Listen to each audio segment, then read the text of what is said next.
Here we are with our next guest, Dan Bresciani, the co-founder of Loco Coffee. What's going on, Dan? How are you? Good to see you. Yeah, another Boston face of the show. It's always good. That's right. Yep. It's always good to come by the office and see you guys. Yes, absolutely. How are you enjoying the show so far? Awesome. It's always good. We haven't been here since 2016. We came to the one in New York then.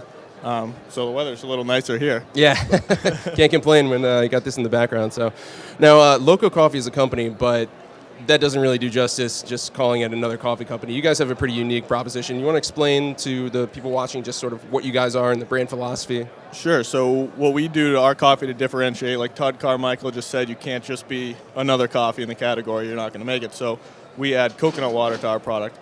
So not only is that a little bit of a natural sweetener without the added sugar, but also you get the benefits of it. You get potassium of a small banana, you get nutrients, electrolytes, you get the hydration of the coffee.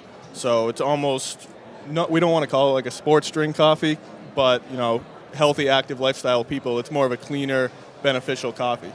Now, obviously, cold brew, coconut water, people are familiar with those as individual categories. How are you sort of educating consumers about, this sort of dual proposition where, two different it's kind of like a hybrid drink where you're kind of incorporating elements from both?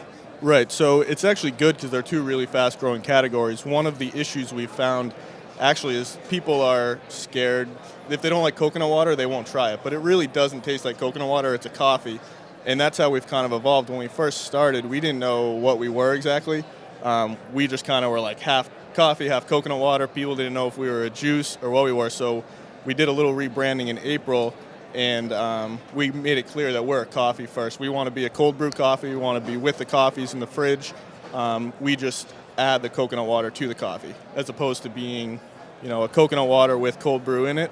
We're a cold brew with some coconut water in it. Right, so coffee forward is kind of what we're going for. Exactly. Cool. And you guys went through a recent rebrand. I'm not sure if it's available out in stores just yet, but can you tell me a little bit about, I think, going from bottles to cans and sort of what was the idea behind that? Yeah, so it's always kind of been where we wanted to go. It was just hard to get there.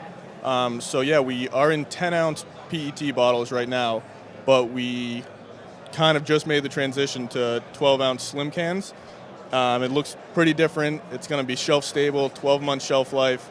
We want to sell in convenience stores and things like that, and we think it's a big opportunity for us. We probably won't have them available until March or April timeframe.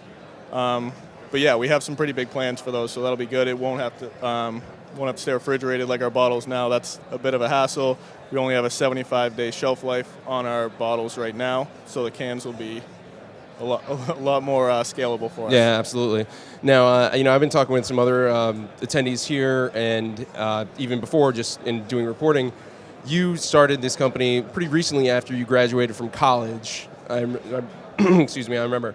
So, can you give any young entrepreneurs or maybe recent graduates or people who are looking to get in the beverage business after they finish school, just based on your experience, is there any sort of advice that you want to give young entrepreneurs? Yeah, I think it's definitely doable. We had no beverage experience before we jumped into it. You just got to be willing to kind of listen to what people want and kind of pivot with it. When we first started, like I said, we knew we wanted a ready-to-drink coffee just based on, at the time, there weren't any. Granted, it's blown up since then. But it wasn't really clear where we were, and we kind of just, as we went out and did demos, we started selling it to people. We kind of learned what people wanted, what they were looking for, what they liked, what they didn't like.